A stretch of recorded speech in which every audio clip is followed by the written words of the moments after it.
What's up, rich girls? What's up, cousins? It's your favorite rich girl, Red from the 407, and I'm back with another one. Cousins, I'm so excited. I got so many wigs to show y'all, but today I'm going to be showing y'all this Indian hair bender. We're not getting into too much on the bender today. Today we're going to be getting into how to get a flat install for your closure, y'all. Like, look how flat this is. Look how good this looks. Okay, so we're gonna go ahead and get into it. I'm not gonna waste too much time. Like, we're gonna go ahead and get into it. Okay, so this is a 5x5 closure that I'm using today. So I went ahead and already measured my head and everything and did my measurements. As you can see, I have my measuring tape on my wig. Now, a lot of people do cut their measuring tape, but I had just bought these measuring tapes and I wasn't really truly ready to cut them yet, but I still needed the measurements for my head. Where I made that little line at is actually where my forehead stops, and that's exactly where I'm going to stop the closure. So on another video, I will show y'all exactly how y'all measure everything up so y'all can have a flat install with your tracks and also your closure. So I'm making sure that I am taking my T-pins and I'm pulling the closure completely flat. Once I get it tacked down in the front, you want to pull it as far as you can without ripping it in the back and secure it with T-pins. Now, one thing you'll see me do throughout this video, I'll be constantly moving the T-pins around, constantly readjusting so I can get the flattest install as possible.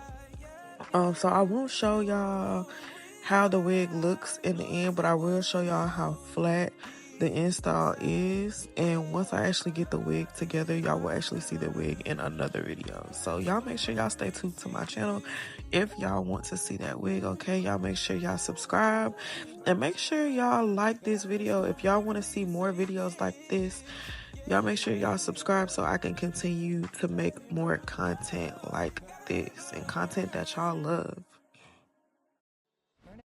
So you just want to make sure you have the T-pins adjusted as much as possible. I'm sorry y'all can't see it as good on this shot of the video, but I was really trying to just get it adjusted as much as possible. Don't worry about too much about the black band in the front. That will get cut off, so we don't want to worry too much about that, because we're gonna cut that off at the end. Also, when sewing, we also want to make sure that we sew all the way up, but not all the way down to the front to where we don't sew that little piece off that we gotta cut. So now I'm just putting it in a ponytail, getting me a little thing so I can put it up, and y'all can kind of see how flat I got it, even though it is lifting still on some sides. That is okay, because as we sew, we're gonna sew and pull, and it's gonna make it completely flat. And like I said, you're going to constantly see me adjusting the T-pins so I can make it as flat as possible. So this is just me constantly adjusting the T-pins. Y'all, if I look really pale in this video or I just look like I'm not feeling it, I was actually sick while I was recording this video. So y'all just forgive me. I was really not feeling good, but I had to get this content out because I love y'all. So I love the cousins. I love the family. So I had to get this content out. I had to get this out, y'all. So I'm just constantly readjusting, and I'm actually gonna skip some of this part because it's just gonna be constantly me readjusting. But I did want to show y'all how I readjust. You may have to readjust multiple times in order for it to get that flat look. Now, if you notice on the side, the lace got a lot flatter than what it was at first because it was kind of sticking up, like I said earlier, and now it's actually flat. So now I'm taking them off my measuring tape, and then I'm just sticking that last T-pin in. Also, as I sew, I will be removing the T-pins. As I get closer to the T-pins, I do remove them. So don't worry too much about those. I will show y'all how I remove those as I So, and this is just traditional sewing. This is not me sewing on a machine. I know a lot of girlies sew on sewing machines. Once I get me a sewing machine, y'all, I will show y'all. Y'all want to make sure y'all have y'all nylon thread. And then I take that nylon thread and I thread multiple needles. Now, me personally, I like to have more than one needle threaded up because it just makes it easier for when I cut that next needle. When I cut that last string, I have another needle that I can grab. You want to knot it a few times. I would say probably 6 to 8 times so you can get a pretty thick knot. And we're going to go ahead and get into actually sewing the closure down. So one thing that I like to do to get the hairs out of the way, because you don't want to sew the hairs down. That's how you get a lot of breakage within your widths and also within your closures. So you see me kind of readjusting again so I can get it to be flatter and get those hairs out the way, because I had some hairs in my way. And I'm just tacking it back down. I like to take a little mousse and a brush and just brush those hairs out the way if they're really, really in my way. This is also great for beginners because it gets those hairs out y'all way, and y'all don't have to really worry about that. Y'all can just kind of sew seamlessly, and it's no issue. And then of course you see me readjusting again. I told y'all I was gonna be readjusting a lot in this video, constantly readjusting. And then I go ahead and I start sewing. So I sew over, I knot it twice. Y'all can see I'm kind of struggling because I'm pulling and I'm sewing at the same time, but I just use that other finger if I need to kind of guide me. Once I get those first initial knots, actually when I knotted that first initial time, I knotted 3 times because I want to make sure that it's going to be thick and it's going to stay. Because if y'all think that thread does not break, think again. This is why I tell people to stick to nylon thread and not cotton thread, because cotton thread tends to snap. And eventually, as you wear and tear on your wig will start falling apart. And you won't know why. And I promise you, it's because of the thread. Nylon thread is a lot stronger. So it can withhold some washes and some different stuff that you do on a daily life. So as you see, I'm using that finger. I'm using one finger to hold down the lace. I'm using the other hand to sew. And then I'm using my other finger to guide me in holding the lace down. And also it's helping me to hold my needle until eventually I move my finger. Once I got about 3 knots, I would say, and then I can move that finger. And I also wanted to show y'all, I didn't speed it up because I wanted to show y'all how sometimes I struggle with the thread and how sometimes the thread can like give me a hard time, or like I wanted to show y'all the real. I want it to be as 100% as possible so y'all can really see that it's not all cupcakes and rainbows when you're making wigs. It's not all easy just because a person make it look effortless, or just because somebody is really good at something. It does not mean that we don't run into things as well, mishaps, thread breaks, knots, all type of things. It's been plenty of times to where I've had to completely cut my thread and had to start a whole new thread because my thread got knotted up so bad. And as you see, I'm just doing 2 knots and I'm just pulling it through. It was taking a minute because the end of the thread, not the end of the thread, the end of the needle is kind of thick. You also want to make sure that you have a curved needle. I prefer sewing with a curved needle. Some girlies like sewing with straight needles. To me, curved needles are better because it just gives you that flexibility, and it's just kind of what I prefer. Now, as you get more experience with you sewing with closures and all that other different stuff, this is what I'm talking about when I say I was having a difficult time. But as you get more acclimated with sewing, then you can start using whatever needle you want, whether it's straight or curved or whatever needle you prefer. And you can kind of see I chipped it off, but this is how good we're looking so far, y'all. It's super flat. It looks super good. And no, you don't have to worry about seeing the brown thread. You are not going to be able to see the brown thread. But this is about when I got halfway through, and I wanted to show y'all how it is once I get through a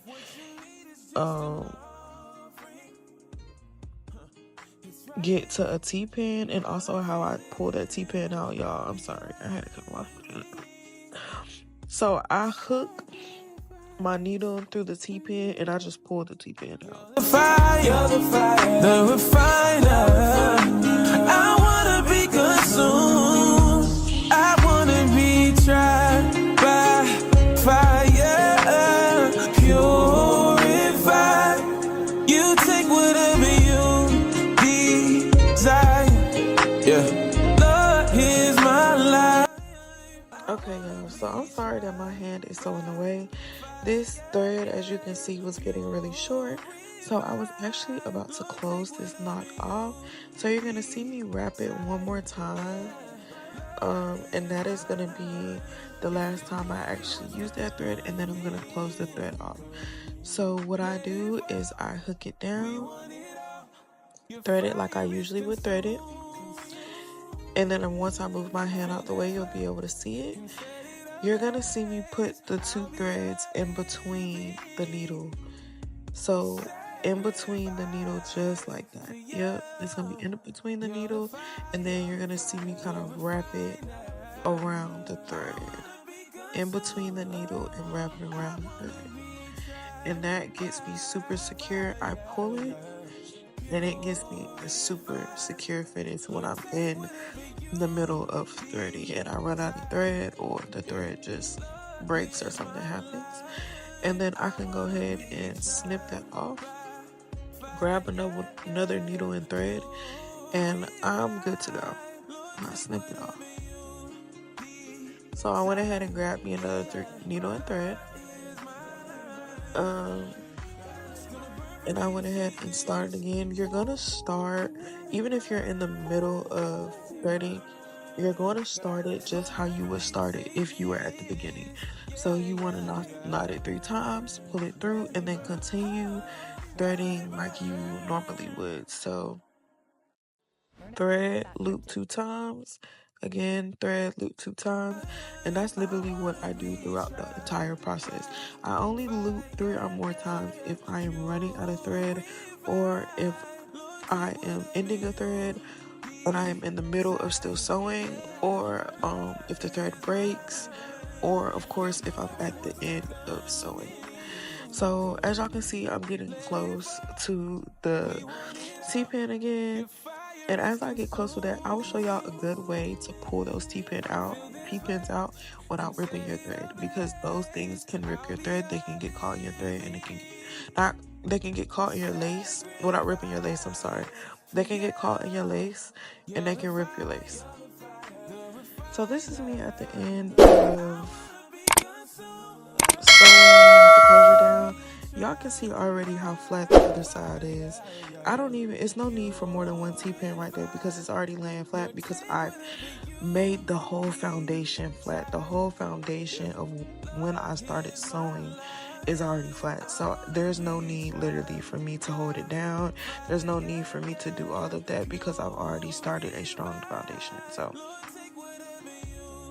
it looks really good, and it's super flat, so I'm loving how it looks. It's gonna burn for me to say this. Let it burn. Let it burn.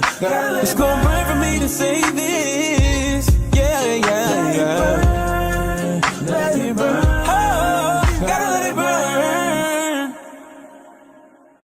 Learn about crypto.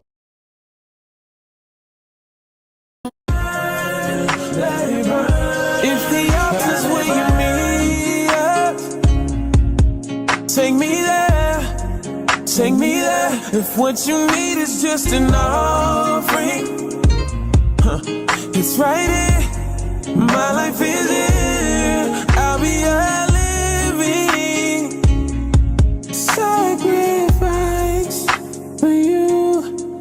You're the fire, the refiner. I wanna be consumed. I wanna be tried by fire, purified. You take whatever you desire. Yeah. Lord, here's my life. I wanna be tried by fire, yeah, yeah. Purified. Lord, take whatever you desire. Yeah. Lord, here's my life. If your glory wants to come in, let it fall. We want it all. Your fire is consumed. Now this is a better shot of how I said I take my T-pins out earlier. I literally just hook it through there. I try to disconnect it from the lace. This one I had to actually pull it up and pull it out like that. Make sure you take your time taking them things out because they will rip holes in your lace if you do not pick them up. And I'm being so freaking serious.